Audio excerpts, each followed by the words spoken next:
Bangun ruang selanjutnya yaitu prisma. Prisma, oke.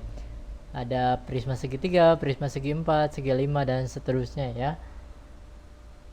Nah, ada beberapa rumus berkaitan dengan prisma, yaitu ada rumusnya volume itu luas alas kali tinggi.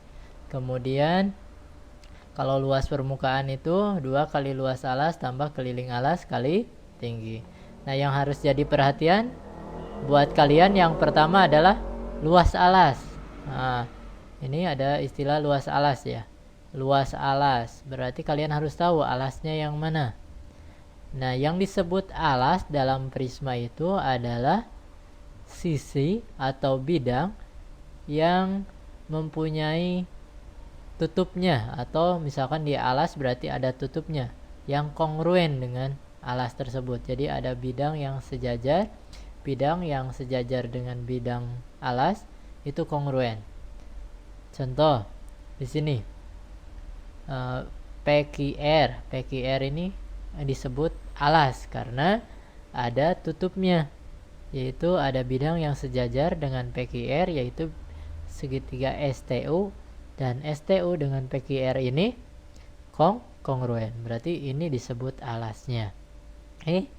Nah, luas alas berarti karena luas alas berarti tergantung alasnya. Ketika alasnya segitiga berarti luas alas ini menggunakan rumus luas segitiga.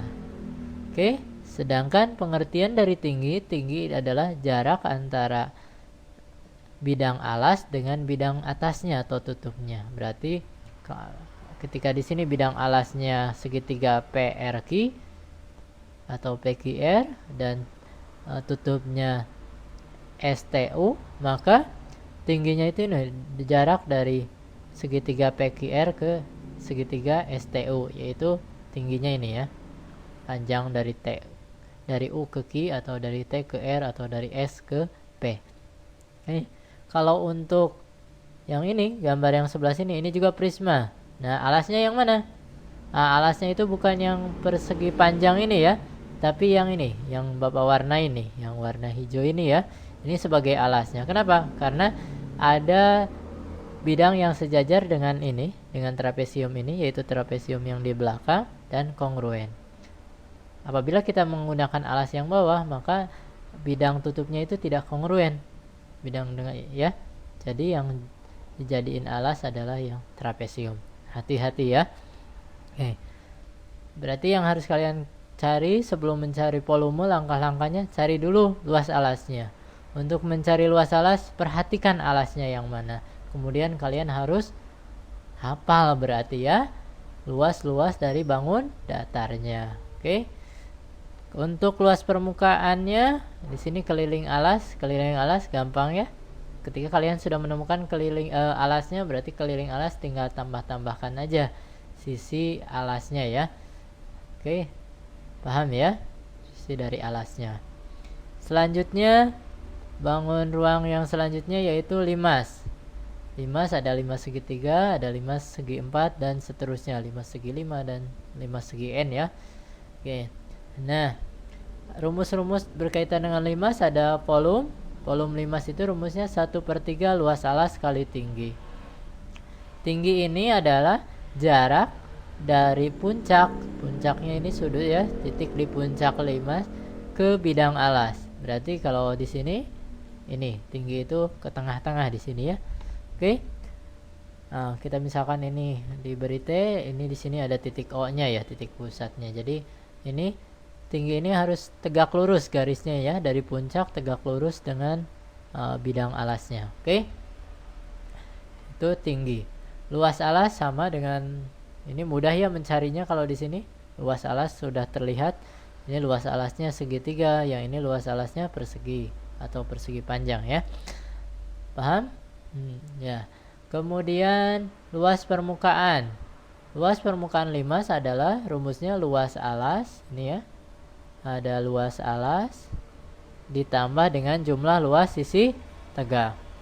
Jumlah luas sisi tegak artinya sisi-sisi yang tegaknya itu kita jumlahkan. Di sini misalkan di 5 segitiga yang sebelah sini sisi tegaknya berbentuk segitiga. Ada berapa buah? Ada 3 buah segitiga. Kalau di segi 4, di yang alasnya berbentuk segi 4 ada 4 buah segitiga. Nah, untuk mencari, berarti kita harus mencari luas segitiga satu persatu. Misalkan kita hendak mencari luas segitiga yang bidang tegak yang ini BCE ya, segitiga BCE ini ya. Kita ingin mencari luas segitiga ini, berarti kita harus alasnya ini ya, alasnya BC, kita butuh tingginya.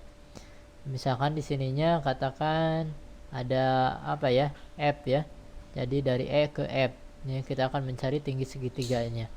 Maka ini kita bisa menggunakan teorema Pythagoras dengan ini, memperhatikan segitiga siku-siku ini ya. Kebayang di sana ada segitiga siku-siku, berarti apabila tingginya E ke O nya sudah kita ketahui, O ke F nya sudah kita ketahui, kita bisa mencari tinggi segitiga dari sisi tegaknya. Oke, jadi entarnya luas segitiga BCE itu sama dengan BC, panjang BC alas kali tingginya panjang EF bagi 2 ya, luas segitiga. Kemudian kita cari luas segitiga yang lain-lainnya. Nah, biasanya untuk tingkat SMP biasanya alasnya berbentuk persegi, sehingga luas segitiga yang satu buah ini yang tegaknya itu semuanya kongruen. Jadi ketika alasnya berbentuk persegi, maka jumlah luas sisi tegak ini sama dengan 4 dikali luas segitiga. Kita cukup mencarinya satu saja karena kongruen ya, ketika alasnya berbentuk persegi. Paham? Paham. Kita lanjutkan ya. Oke, bisa dipahami ya. Oke. Selanjutnya kita langsung ke bangun ruang sisi lengkung. Yang pertama yaitu tabung. Dalam tabung ada bagian-bagiannya, ada yang disebut dengan tinggi, ada yang disebut dengan jari-jari. Udah tahu ya? Ini jari-jari dari pusat alasnya ke pinggir tabung. Ada yang disebut dengan diameter. Diameter ini 2 kali dari jari-jari. Ada tinggi ya. Oke, T ini tinggi. Oke, T ini tinggi, R ini jari-jari, ini D ini diameter. Jarak dari sini sampai sini ya. Oke. Nah, apabila kita buka, kita buat jaring-jaringnya, maka tabung ini sebenarnya terdiri dari 2 buah lingkaran, yaitu lingkaran alas dengan lingkaran tutupnya, lingkaran atasnya, kemudian 1 buah persegi panjang yang selimutnya ya. Apabila kita belah di sini, kemudian kita buka, maka akan terbentuk persegi panjang. Persegi panjang ini lebarnya adalah T, lebarnya adalah T, sedangkan panjangnya, panjang yang biru ini sama dengan panjang yang biru dari sini ke sini. Berarti panjang yang biru ini tidak lain adalah keliling lingkaran 2πr. Keliling lingkaran rumusnya ini ya. Nah, berarti luas selimutnya, luas yang persegi panjangnya itu karena berbentuk persegi panjang, panjang kali lebar 2πr kali T, 2πr T. Sedangkan ini luas lingkaran, rumusnya apa? PR kuadrat. Yang atas juga PR kuadrat. Jadi ini 2πrt, yang ininya PR kuadrat karena luas lingkaran, tutupnya juga PR kuadrat. Oke, paham ya? Gimana? Paham? Oke, nah kemudian ada beberapa rumus yang harus kalian hafalkan ya. Yang pertama, volume tabung. Volume tabung rumusnya sama dengan volume prisma ya, luas alas kali tinggi.